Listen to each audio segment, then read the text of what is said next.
बिहार की राजनीति में जब से गठबंधन बदला है, यूं कहें कि महागठबंधन के साथ नीतीश जी ने अपना रिश्ता तोड़ के एनडीए के साथ जब से जुड़ा है, उसके बाद से बिहार में एक कयास बड़ी तेजी से लगाए जा रहे हैं कि लालू यादव ने अपने बूते पर जिस माय समीकरण, माय मतलब MY समीकरण की बुनियाद रची थी, कहीं उस बुनियाद में सेंधमारी तो नहीं हो रही है। ऐसी बातें निकल के सामने आ रही हैं कि पिछले 15 दिनों में तेजस्वी यादव की 2 बार यात्रा सिवान की हुई, लेकिन शहाबुद्दीन और शहाबुद्दीन के परिवार से उनकी दूरी स्पष्ट तौर पे दिखी। हालांकि तेजस्वी यादव के मंच पे मोहम्मद कैफ देखे गए, जो कि शहाबुद्दीन परिवार के बहुत नजदीक बताए जाते हैं। बावजूद इसके मंच पे हिना साहब का नहीं होना कुछ कहानियां जरूर तय करती हैं। अब बिहार की राजनीति पे एक दूसरे पहलू पे चर्चा करते हैं कि विधानसभा का सत्र इस महीने के अंत तक समाप्त हो रहा है। समाप्त होने के बाद तुरंत मंत्रिमंडल विस्तार की चर्चा होनी थी, लेकिन मंत्रिमंडल विस्तार पर भी ग्रहण लगा हुआ है, चूंकि 2 तारीख को माननीय प्रधानमंत्री नरेंद्र मोदी जी का कार्यक्रम बिहार में है। 2 तारीख को मोदी जी बेतिया आएंगे, बेतिया में एक बड़ी जनसभा को संबोधित भी करेंगे और साथ में कई जो योजनाएं हैं उन योजनाओं का प्रारंभ भी करेंगे। अब प्रश्न ये उठता है कि यदि मंत्रिमंडल का विस्तार नहीं होता है तो आखिर ये मंत्रिमंडल का विस्तार कब होगा? चूंकि लोकसभा का बिगुल जब से बच जाएगा, हम उम्मीद करते हैं कि 10 तारीख के बाद कभी भी ऐसी संभावना हो सकती है और 10 से 15 के बीच में तो लोकसभा के चुनाव का नोटिफिकेशन आ जाएगा। तो क्या लोकसभा के नोटिफिकेशन आने के बाद मंत्रिमंडल का विस्तार किया जाएगा? हालांकि संविधान जो हमारा कहता है उस संविधान के हिसाब से लोकसभा के चुनाव को मंत्रिमंडल विस्तार से कोई मतलब नहीं है, लेकिन कयास ये लगाए जा रहे हैं कि मंत्रिमंडल का विस्तार हर हाल में 13 तारीख के पहले हो जाना है। और यदि मंत्रिमंडल का विस्तार 13 तारीख के पहले नहीं होता है तो ऐसी भी संभावनाएं जताई जा रही हैं कि बिहार में लोकसभा और विधानसभा दोनों का चुनाव साथ साथ हो। कुछ चीजें समय के गर्भ में हैं, लेकिन एक बात की तरफ आपका ध्यान आकर्षित करूंगा कि लोकसभा का जो चुनाव है, लोकसभा के चुनाव में इस बार स्थितियां क्या रहेंगी, तो इस पे आने वाले समय में हम लोग हर लोकसभा क्षेत्र संख्या 1 से लेके 40 तक का पूरा एक व्यू तैयार करेंगे और तैयार करके हम अपने अपने दर्शकों को दिखाएंगे। अब प्रश्न ये उठता है कि मंत्रिमंडल का जो विस्तार है वो विस्तार नीतीश जी क्यों नहीं करना चाहते हैं? तो और बड़ी संख्या में जो हमारे राजनेता हैं वो राजनेता भी ये चाहते हैं कि जल्द से जल्द मंत्रिमंडल का विस्तार हो जाए ताकि हमको भी मंत्री बनने का मौका मिले। कुछ जो सूत्र हमारे बताते हैं, कुछ दो राजनीतिक विश्लेषक पत्रकार हैं, उनका कहना यह है कि लोकसभा चुनाव के पहले सरकार ये नहीं चाहती है कि मंत्रिमंडल का विस्तार किया जाए, ताकि मंत्रिमंडल विस्तार के नाम पर जो असंतुष्टता की भावना आएगी उससे लोकसभा को असर पड़ेगा, लोकसभा के चुनाव पे असर पड़ेगा। लेकिन एक बात और भी है कि अगर मंत्रिमंडल का विस्तार नहीं होता है तो जो एक स्टार प्रचारक, जैसे मंत्री बन जाने के बाद आदमी का रुतबा थोड़ा बढ़ जाता है, तो वैसी स्थिति में जहां 30-30, 35-35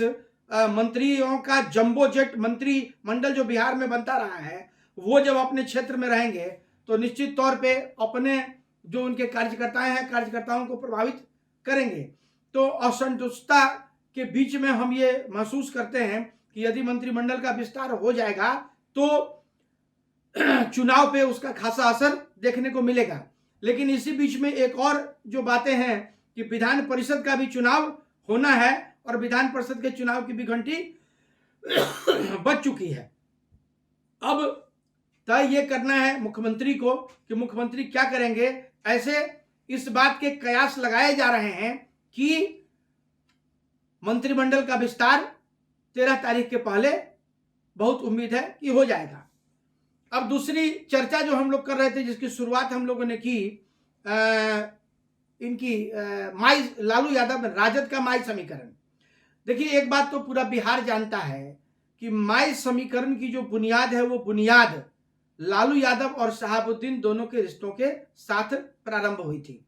और दोनों में इतनी नजदीकियां थी कि कई बार लालू यादव के परिवार पर या लालू यादव के ऊपर बहुत बड़े बड़े संकट आए तो उन संकटों को शहाबुद्दीन ने अकेले अपने दम पर दूर कर दिया। ये जो कॉम्बिनेशन था वो कॉम्बिनेशन शहाबुद्दीन के मरने के बाद थोड़ा कमजोर होता हुआ दिख रहा है। अब प्रश्न ये उठता है कि अगर हिना साहब राजद के साथ नहीं जाती हैं, क्योंकि बयानों की भी चर्चा हम करें तो पिछले दिनों जब पत्रकारों ने उनसे पूछा, जब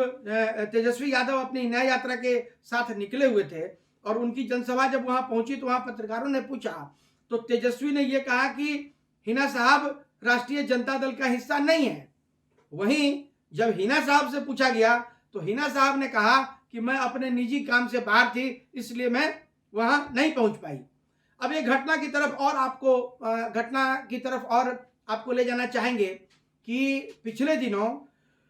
मोतिहारी में शहाबुद्दीन की बेटी, जिनकी शादी यहाँ रानी कोठी में एक बड़े परिवार में हुई है, वहां जमीन का कुछ विवाद था, जिसमें सूत्र ये बताते हैं कि शहाबुद्दीन के पुत्र ओसामा उस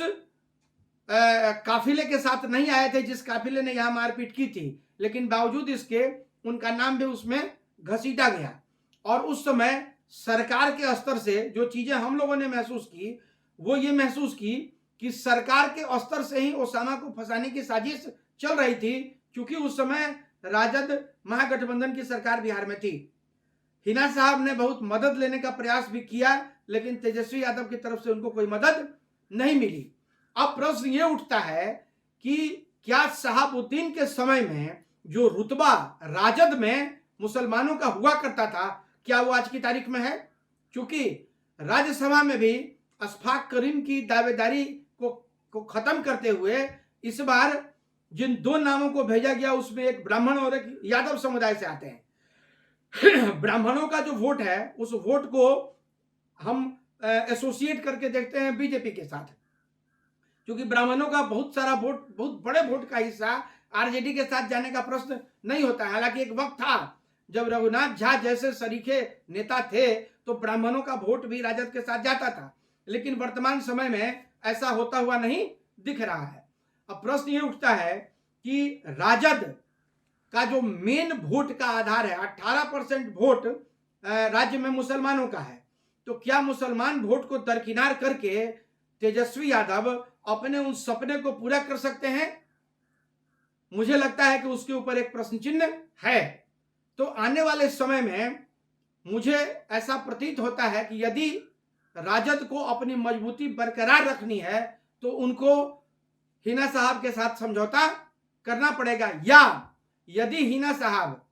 राजद का दामन छोड़ के जदयू के साथ चली गई, या अभी बहुत चर्चा इस चीज की चल रही थी कि ओवैसी के साथ भी जाने की तैयारी चल रही है। और एक चर्चा और भी है कि हिना साहब इंडिपेंडेंट तौर पे खड़ी होंगी और जदयू को समर्थन करेंगी और जदयू का भी अघोषित समर्थन उनके पास रहेगा। तो ये तमाम चीजें समय के गर्भ में हैं, लेकिन एक बात की तरफ जरूर बताना चाहेंगे कि राजद के लिए यह कठिन घड़ी है, क्योंकि मुसलमान परिवार पे हिना साहब और शहाबुद्दीन दोनों का बड़ा जबरदस्त प्रभाव है, और यह प्रभाव सिर्फ सिवान में नहीं है, यह प्रभाव पूरे बिहार में है। अब तेजस्वी यादव को,